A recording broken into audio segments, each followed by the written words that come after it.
Hola amigos, yo soy Yugesaurio. Vamos a hacer otro video de 10 cosas. En esta ocasión son 10 cosas que te conviene saber antes de tu primer examen de Olimpiada de Matemáticas, así de largo. ¿Sí? Con frecuencia nos preguntan que cuál es el temario de un examen de Olimpiada. No hay un temario y normalmente los mandamos a estudiar de los exámenes anteriores. Ustedes creen que eso es como por flojera, pero si estudian los exámenes anteriores van a encontrar todo lo que necesitan para resolver el primer examen, el primero o el segundo, los que son de opción múltiple. No importa si es de primaria, secundaria, de preparatoria. No solo se parecen mucho los exámenes, además hasta a veces repiten problemas. ¿Ok? Entonces vamos a empezar con 10 cosas que te conviene saber antes de tu primer examen de Olimpiada. El número 1 es principio de casillas. ¿No sienten que hay demasiados problemas que tratan sobre sacar calcetines de una habitación oscura? Eso es principio de casillas. Tiene que ver con la menor cantidad que te permite asegurar, garantizar. Ahí está, menor. Sacando una por una, menor cantidad, garantizar. Esas son palabras clave que te dicen que es un problema de principio de casillas. ¿Y qué tienes que hacer aquí? Tienes que o bien imaginar que estás teniendo muy mala suerte o pensar que está completamente fuera de tu control. No es una pregunta de probabilidad. Acá te pregunta la menor cantidad de pelotas que José debe sacar para asegurar que ya hay dos pelotas del mismo color afuera. Claro que podría sacar dos y que sean del mismo color, pero en general eso no va a suceder. ¿Qué tienes que pasar para que pueda suceder? ¿Cuál sería como la peor suerte que puedes tener? Pues que saques una roja, una azul, una blanca, una verde y una amarilla. Ya sacaste 5 pelotas y todavía no tienes pareja. Pero cuando saques la sexta, te garantiza una pareja. ¿Ok? Los problemas de principio de casillas son parecidos. Casi siempre hay un problema de principio de casillas en tu examen. Este de acá de Mario, por ejemplo, es del examen de invitación del año pasado, 2017. Esta es la primera cosa que debes aprender y es el principio de casillas. En lugar de decir por lógica, podemos decir principio de casillas. Vamos a la número 2. La idea número 2 es transformar el área. Fíjate que no es nada más el concepto de área, o sea, no te estoy diciendo que necesitas aprenderte muchas fórmulas de área. Transformar el área es una idea en la que puedes resolver muchos problemas sin necesidad de saberte fórmulas del área o sabiendo únicamente las básicas, la del triángulo y la del rectángulo. Con eso, bueno, y la del círculo. ¿Ok? Entonces, ¿qué quiere decir? Que a veces puedes tener una figura extraña y dividirla en figuras sencillas y conocidas. Y entonces si te preguntan una proporción o un área, puedes convertir esto en un problema de contar. En este va a haber 1, 2, 3, 4, 5, 6, 7, 8, 9 triangulitos en total y tú tienes 6 sombreados. Con eso puedes calcular el área. En este de acá puedes dividir en rectángulos. Un triángulo que esté a la diagonal es la mitad del rectángulo. Si tienes la mitad de la mitad y la mitad de la otra mitad, tienes la mitad en general. En estos de acá puedes dividir en figuras más sencillas, en rectángulos y en triángulos. Estas dos ideas son muy útiles cuando te dan una cuadrícula y una figura extraña formada por líneas rectas. Busca rectángulos, busca encerrar triángulos en rectángulos para que puedas calcular y decir que es la mitad de ese rectángulo. Pero transformar el área también es mover pedacitos de un lado a otro. Este pedacito lo acomodas acá, este pedacito lo acomodas acá, haces esta línea y cada uno de estos pedacitos entra en un lugar y entonces sin necesidad de encontrar fórmulas extrañas, puedes decir que el área sombreada es la mitad de toda la figura. Transformar el área es una de las cosas que aparecen siempre en geometría y vamos a estar viendo. Son muy poquitas las cosas de geometría que aparecen. Es área, perímetro y ángulos, básicamente. ¿Ok? Transformar el área es convierte el área sombreada que te están preguntando en una suma de áreas más sencillas. ¿Ok? Esta es la idea número 2. Vamos con la idea número 3. La idea número 3 es una serie de problemas que son una combinación de perímetro y área. Es decir, a veces te dan una figura formada por figuras iguales, por rectángulos iguales, cuadrados iguales, y te dan alguna medida, te dan el perímetro de toda la figura completa y te piden o el área o el perímetro de la figura individual. Eso es más o menos lo que se hace. Entonces, en estos de acá, por ejemplo, la idea es simplemente darte cuenta que esto es lo mismo que esto. Entonces, si conoces una, conoces la otra. En esta de acá, pues es simplemente contar que el perímetro está formado por cuántos de estos cuadritos individuales, hacer una división y ya encontrar el área de cuadrados. Y esto es lo mismo acá. Esta quizás no clasifique como una idea muy interesante, pero es algo que tienes que tener en mente siempre. ¿Y por qué está perímetro y área junto? Porque tienes que leer muy bien. A veces te van a estar dando el perímetro y te van a estar preguntando el área. No te vayas a confundir. Es muy importante que pongas atención a qué es lo que te está preguntando. ¿De acuerdo? Y entonces, lo único que tienes que tener en mente es que el perímetro de una figura, pues es la suma de sus lados. Vamos a estar trabajando con polígonos casi siempre. Entonces, puedes simplemente formar los lados y eso te va a permitir a veces hacer divisiones, porque son lados iguales. Está formado por rectángulos, por triángulos, por figuras muy sencillas. ¿Ok? Entonces, no se te olvide cómo se calcula el perímetro de las figuras. No se te vaya a olvidar que los lados opuestos de un rectángulo son iguales y que todos los lados de un cuadrado son iguales. ¿Ok? Vamos a la siguiente idea. La idea número 4 parece una continuación de la anterior. Estamos hablando del perímetro de un rectángulo, pero de un rectángulo recortado. Esta idea es tan común que problemas como estos aparecen en PISA cada año también. ¿De qué se trata? Que si a un rectángulo le haces cortes por las esquinas en formas de rectángulo, como este, como este, como este, como este, como este, como este, como este, como este, como este, como este de acá, este de acá, este de acá.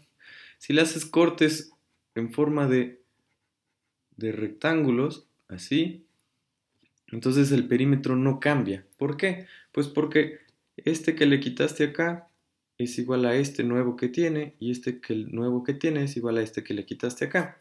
Lo que le quitas es igual a lo que le pones. Entonces, mientras tú cortes rectángulos de la orilla, el perímetro no va a cambiar. En cambio, si le recortas rectángulos del centro, o si le recortas figuras extrañas, si le hicieras un corte triangular hacia adentro, entonces sí cambia. ¿Sí? Este de aquí son perímetros mayores, porque este es la única que le quitaste, las otras dos son nuevas. ¿De acuerdo? Esta es una idea bien sencilla que te va a ayudar porque estos problemas también son exageradamente comunes. Este de aquí de los ladrillos se me hace muy creativo, es una manera que no había visto de preguntar este problema. La idea es cualquier cosa que parezca una escalera, tiene el mismo perímetro que el rectángulo que la encierra. ¿De acuerdo? Es una idea muy importante, muy sencilla y muy útil. Esta es la idea número 4, vamos a la idea número 5. Nuestra idea número 5 tiene que ver con los residuos y ciclos. Aunque ya no ha habido tantos problemas recientes, es una idea muy común y es una manera de tener un problema fácil de opción múltiple para quienes están diseñando el examen. Entonces, ¿cuál es la idea aquí? Se sigue un patrón que se repite cada cierta cantidad. Entonces, te preguntan la posición 2017, o en este caso va a ser la 2018, y lo único que tienes que pensar es el residuo del número. Este patrón tiene 5, entonces se repite cada 5. En 2015 vas a tener el mismo que el último, en 2017, 16, 17, 18 tendrías este de acá. Esa es la manera más sencilla de plantear estos problemas. Va a haber otros que, por ejemplo, se repartan cierto tipo de dulces en un círculo y a cada uno le toca un dulce distinto. Cosas que tienen que ver con que se repite cada cierto tiempo lo mismo y te preguntan una posición más adelante. Solo hay que tratar de encontrar el residuo. Una versión un poco más complicada tiene que ver con el último dígito de multiplicaciones. Para eso solo te tienes que dar cuenta de dos ideas muy sencillas. La primera es que solo te importa el último dígito, entonces el último dígito de esta multiplicación es esta. En este caso, como solo es 5 veces, incluso la gente con mucha paciencia haría la multiplicación completa. Pero aquí solo tienes que hacer 7 a la quinta, 7 por 5, 7 por 7 por 7 por 7 por 7. Te podrían preguntar 7 a la 2018. Y en ese caso lo que vas a encontrar es que hay un ciclo. Va 7, 9, 3 y 1. Y ese ciclo se repite una y otra vez. Entonces tu ciclo de 4 tienes que ver qué posición ocupa acá, exactamente igual que estos problemas de acá. ¿De acuerdo? Esta es nuestra idea número 5 que puede serte de mucha ayuda. Vamos con la número 6. La idea número 6 que vamos a ver aquí se llama sumas grandes. ¿Cómo atacar sumas muy grandes? Hay básicamente dos tipos de problemas que tienen que ver con la idea de sumas muy grandes. Uno de estos son sumas como esta, en las que van alternando y se escriben así puntitos suspensivos, pero hay algo que va cambiando. La idea ahí normalmente es hazlo por parejas. En lugar de hacerlo todo en orden como haríamos una suma normal en la escuela, júntalos por parejas. Estos de aquí, 3 menos 1 es 2, 7 menos 5 es 2, 11 menos 9 es 2, y así va a ocurrir todas. Todas son 2. Entonces, pues solo tienes que multiplicar 2 por la cantidad de parejas que encontraste. Eso ocurre acá también. Esto es 1, esto es 1, 1, 1. Entonces esta suma va a ser 1009 porque hay 1009 parejas. Este de acá son muchos 9, pero si tú juntas este, uno elimina la colita del otro y solo queda algo así. Estos de acá solo queda 90 y así va a ocurrir. ¿De acuerdo? Quedaría 9, 0, 9, 0, 9, 0, 9 y así hasta que tenga sentido. Esa es la primera idea de las sumas grandes. No te dejes asustar por los puntos suspensivos. Los puntos suspensivos quiere decir que ese patrón que logras detectar, el de que uno se suma, uno se resta, uno se suma, uno se resta, continúa. ¿De acuerdo? Hay otro tipo de sumas grandes. Esos son cuando realmente te están pidiendo que evalúes una suma grande. Ahí hay básicamente dos trucos que en realidad son el mismo. Uno de ellos es hacer suma de Gauss. Este de aquí, por ejemplo, sería 3 veces 1 más 2 más así hasta 101. Y esta es una suma que se puede calcular con Gauss. Haríamos 101 por 102 entre 2. Entonces la respuesta es 3 veces esto. Y ya nada más tenemos que hacer un par de operaciones, multiplicaciones muy sencillas. Estos de acá son un poco más complicados, pero se resuelven exactamente igual. Empiezas con un día y hay un incremento constante. Es la suma de una progresión aritmética. Entonces el primer día sería 60, el segundo día sería 67, el 74 y así le seguimos. Si puedes calcular cuánto ha leído en el último día, que sería 60 más 7 por 199, hay básicamente dos maneras de resolverlo. La primera es hacer el primero más el último, o sea, 60 más 60 más 7 por 9. Se ve más fácil acá. 3 más 303 sería 306, que eso es lo mismo que suma 6 más 300, y es lo mismo que suman todas. ¿Cuántas parejas así puedes hacer? Pues si hay 101 números en total, podemos hacer la mitad de 101 parejas. No importa que sea punto decimal, eso lo único que quiere decir es que hay un número que queda en medio que no se junta, y es de hecho el 152, 153. Ese número quedó en medio y no se empareja con nadie porque es exactamente la mitad. Estos dos son el mismo, ¿sí? Entonces, esa es una manera de resolverlo. ¿Cuál es la otra manera de resolverlo? Bueno, cada día leyó al menos 60 y son 60 días. Eso es 60 por 200 días, perdón. Además, cada día leyó 7, 7, 7, 14, 21, ¿qué sigue? 28, 35. Y eso es una como esta de acá. Es 7 veces 1 más 2 y así hasta 199. Esta es otra suma de Gauss, que es 199 por 200 entre 2. 7 veces eso, más esto. Está lleno de rayones, pero son dos ideas básicas para las sumas grandes. Uno es la suma de Gauss, que también se puede entender como los extremos multiplicado por la cantidad de parejas que hiciste. Y la otra se trata de sumar en parejas en lugar de sumar secuencialmente como haríamos normalmente. ¿Ok? Esa es la idea número 6. Vamos ya a la idea número 7. La idea número 7, o una cosa que aparece, un tipo de problemas muy comunes en los primeros exámenes, son los cuadros mágicos. No son realmente cuadros mágicos como los entendemos, a veces sí, a veces no. Pero sí son cuadros en donde pasa algo como que todas las columnas suman lo mismo, todos los renglones suman lo mismo, y así. Entonces, si tú ya tienes una columna completa o un renglón completo, ya más o menos sabes qué hacer. O sea, eso ya te dice cuánto tiene que sumar y todas haces que sumen igual. Si en cambio tú ya sabes cuáles son los números que acomodaste, entonces como todos suman igual, entonces sumas. Por ejemplo, si quieres hacer el cuadro mágico que tenga los números del 1 al 9, como los números del 1 al 9 suman 45, entonces cada renglón y cada columna debe sumar 15, que es 45 entre 3, pues porque hay 3 y las 3 son iguales. ¿Ok? Estos no son normalmente los que aparecen aquí. Entonces, cuando aparecen aquí, lo que yo te recomiendo, aunque es una idea quizás no tan sencilla como las demás, es bautizar uno el que tú quieras. Si dices que este vale x, entonces ya decidiste que la suma es 5 más x.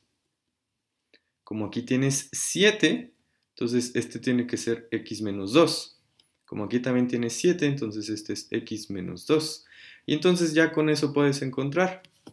Pues porque este de aquí apenas llevas 2x, 2 más x, este de aquí tiene que ser 3. Fíjate que ni siquiera era necesario lo demás que hicimos. ¿Sí? Si pones x aquí, ya decidiste que la suma es 5 más x. Como aquí apenas tienes 2 más x, te faltan 3. ¿De acuerdo? Entonces, esa idea también aplica, por ejemplo, en este. Y hay otro tipo de cuadros mágicos que es que te dice más o menos cuánto quiere la suma en total o que quiere que cierta suma se repita.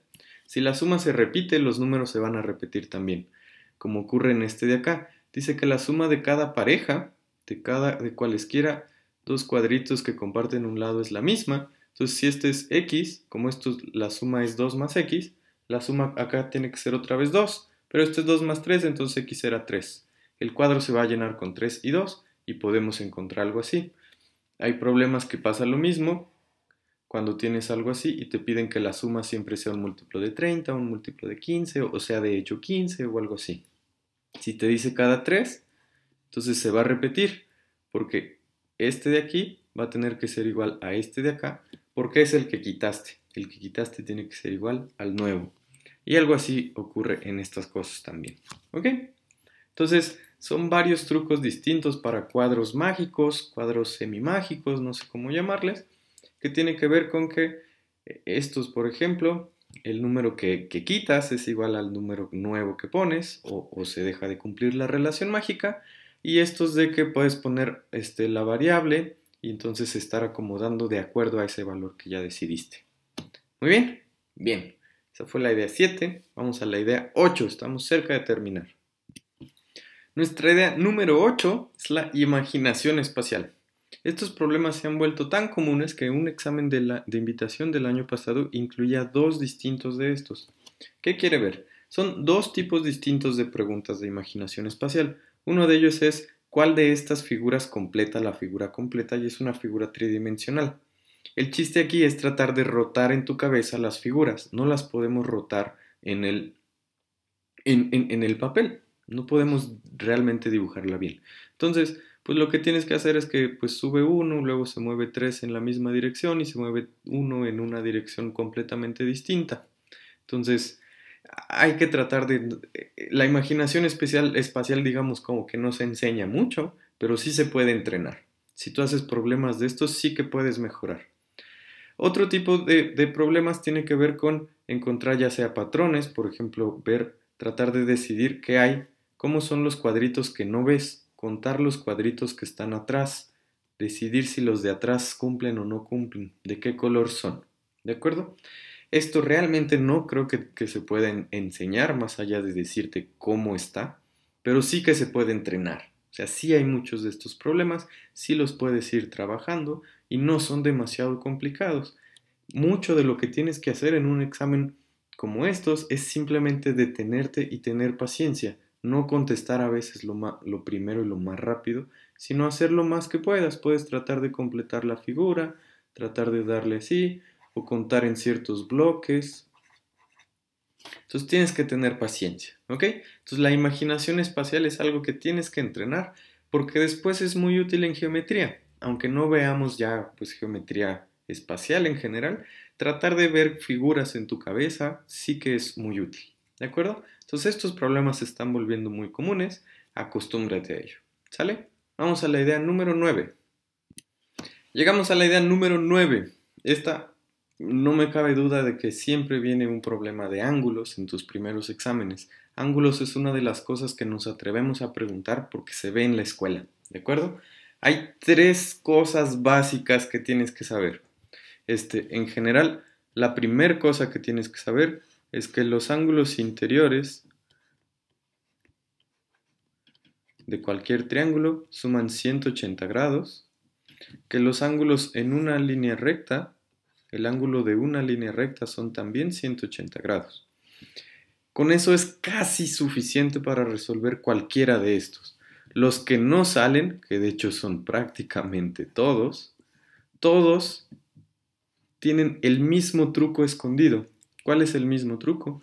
Que en un triángulo isósceles, si tú ya encontraste dos lados iguales, entonces también tiene dos ángulos iguales. Entonces, estas dos ideas mezcladas terminan de resolver el problema. Tal vez más avanzado, pero no para un examen que también es de primaria, te vamos a preguntar algo que incluya rectas paralelas.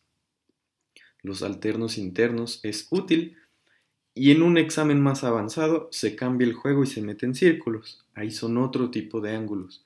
Pero con estas reglas básicas la haces. Los ángulos en un triángulo suman 180 grados. Los ángulos en una recta también suman 180 grados. Y si eso no basta, hay un isósceles escondido. Si encuentras dos lados iguales, también tienes dos ángulos iguales y con eso normalmente basta. ¿De acuerdo? Eso es todo lo que viene en la cacería de ángulos. ¿De acuerdo? ¿Qué clase de otras estrategias? ¿Cómo están escondidos estos isósceles? Pues por ejemplo en este, que de hecho es el mismo que este, una vez que encuentres uno de los ángulos, te vas a dar cuenta que formaste un triángulo.